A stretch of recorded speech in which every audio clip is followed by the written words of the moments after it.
చాలామంది ఏమనుకుంటారంటే మధుమేహం వలన డిప్రెషన్ వస్తుందా, ఎందుకంటే మానసిక ఒత్తిడి ఏమైనా వస్తుందా? అది వచ్చే అవకాశాలు చాలా ఉంటాయి.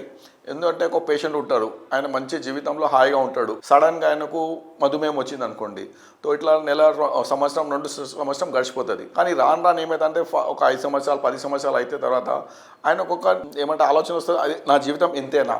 సో ఆయనకు ఒక టైప్ డిప్రెషన్ వచ్చే అవకాశాలు ఎక్కువ ఉంటుంది. అందుకోసం అట్లాంటి పేషెంట్స్ని మనం చాలా జాగ్రత్తగా మేనేజ్ చేయాలి. ఇంకొకటి ఏ విధంగా ఏజ్ పెడతా ఉంటుంది. ముందుగా ముఖ్యంగా ఈ మధుమేహం 40 తర్వాత చాలా వస్తుంది. తో 50 సంవత్సరాల తర్వాత ముఖ్యంగా లేడీస్ ఉంటారు. లేడీస్కి ఏమంటే మెనోపాస్ అని వస్తుంది.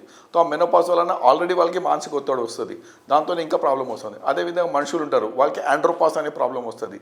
తో ఈ విధంగా ఆ సమయంలో వాళ్ళకి మానసిక ఒత్తిడి వచ్చే అవకాశాలు చాలా ఉంటుంది. అప్పుడు మన ఆయుర్వేదంలో స్పెషల్గా మన మాదాబాగ్లో ఇట్లాంటి పేషెంట్కి మన దగ్గర శిరోధార అనే ఒక ట్రీట్మెంట్ ఉంటుంది. ఆ శిరోధార చేసి అభ్యంగం చేసి కొన్ని మానసిక ప్రశాంతత ఇచ్చే మందులు ఉంటాయి. దానితోనే మన డిప్రెషన్ని మంచిగా కంట్రోల్ చేసుకోవచ్చు.